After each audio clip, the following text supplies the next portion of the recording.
Okay, Charlotte, do you want to come up in front of the class and solve this math problem, please?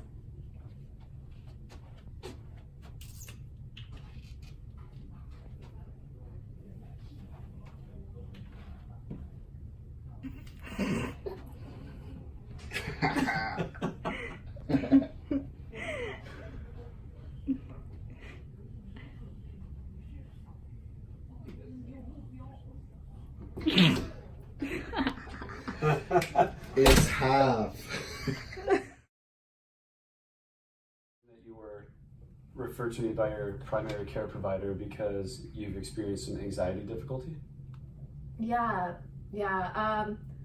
I recently left my small hometown, and coming to OSU has been a really big transition for me, leaving all my friends and my family. And there's so many people here that I don't know. Have you ever left your hometown before? No, I've never left Monroe before. What are the difficulties you've been experiencing in the bigger town? Well, in many of my classes, we have to work in groups and share our thoughts aloud, and that just makes me really worried. And I'm worried about being wrong and getting judged, and that just leads me to my heart rate starts going up, and I kind of get dizzy and just have trouble focusing. And then I notice that I'm a little short of breath, and like my palms are sweating. And whenever I get nervous, I mess up, and whenever I mess up, I get nervous. And then I'm just worried it's going to keep happening the next time. And a large portion of our grade is based on participation, and so I'm worried I'll do poorly in the class and any future interactive classes I have. When it's your turn to share in class, what kind of thoughts go through your head? I'm mostly just worried that I'm going to say the wrong things, and then everyone's going to look at me and laugh when I mess up. Was there a time in your life where you started having these kind of negative thoughts? Probably in high school. In high school, what was happening around that time that might have caused that? Well, one time a teacher called on me to answer a question on the whiteboard in front of the whole class, and I got it wrong, and everyone made fun of me and called me nicknames. Did you feel as though you'd lost a little bit of control about how people were seeing you? Yeah, I guess it felt like everyone was against me or something. Do you see a lot of those same people anymore? Well, not really. They're all back home or off at another college. You said that you feel smaller in this larger town, but have you thought about what it might mean for you to be away from the people that originally made fun of you? I'm not really sure what you mean. Does anyone know about that time from high school here? No. Does anyone here have any reason to make fun of you? Oh no. But are you saying it could be like a fresh start kind of thing, like a new chapter? Mm-hmm. That's the mindset I think you should have going forward from this point.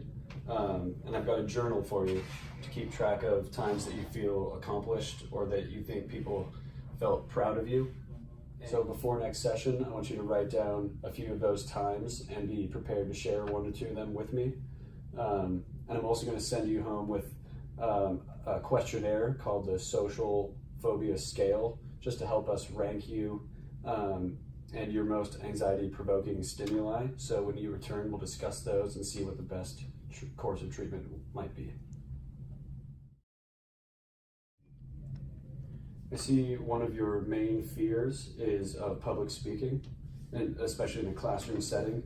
What are some of the responses you notice in yourself before you have to go up in front of the class? For me, I just feel like things kind of spiral all out of control. It starts with my face getting red, which makes me nervous that other people will notice that and laugh at me. And when my face gets red, it causes me to feel hot, and then my hands start sweating, and I become extra nervous. Then my hand sweat will be apparent when I grab the marker to write the answer on the board. It's kind of like one symptom just leads to another, and I just feel so overwhelmed. Has anyone ever made fun of you for the red face?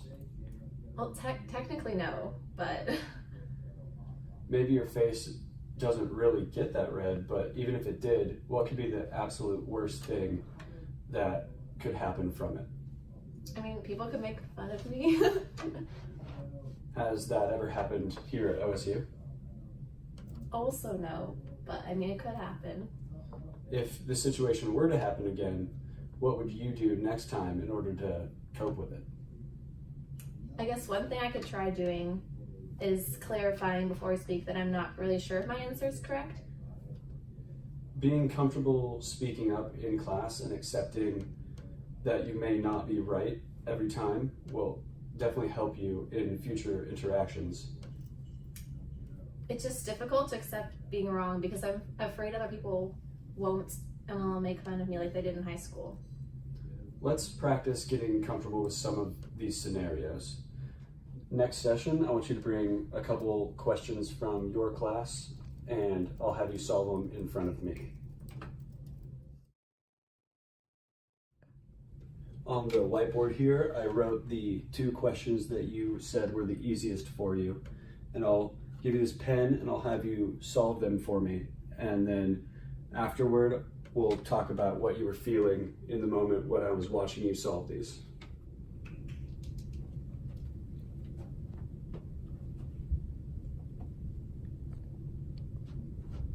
As you can see, Charlotte tentatively looks back at the therapist for reassurance while solving both problems.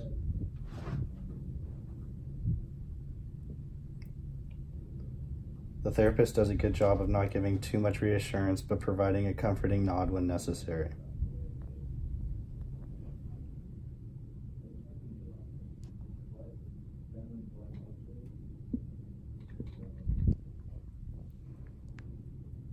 In next week's session, I want you to try and continue to push yourself to experience situations that usually bring you anxiety. What's an example of a real life situation that you encounter that brings you a low level of anxiety? Well, sometimes I feel uncomfortable asking other people for help. Like for example, if I was in a grocery store and I couldn't find something, it would make me anxious to ask an employee to help me find it.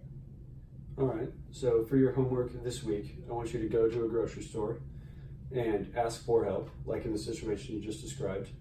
And I feel confident that you can handle that situation based on the practice that we've done so far in our sessions. And we'll discuss how you felt about the strategies you used during our next session. But as for today, great work.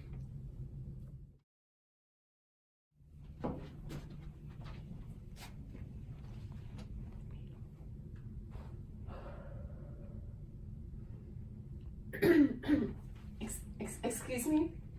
Hey, how can I help you? I'm looking for some soup, like maybe a tomato soup or a chili.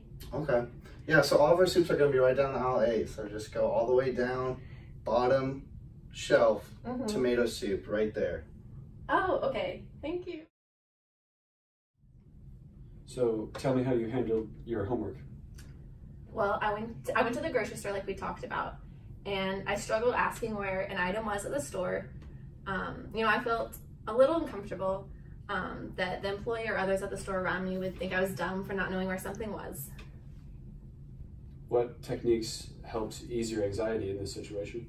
I tried to focus on the breathing techniques like we talked about in our previous session. So I breathed in intervals until I felt my heart rate decline, and that seemed to work best for me. That's great that the breathing strategy is working for you. Do you think that technique will help in other situations as well? Yeah, I definitely think it will. Also practicing what I say beforehand too can help me out in being prepared. It's really good that you're using new ideas and coping methods within your life, and it shows a lot of growth from where we started in the first session.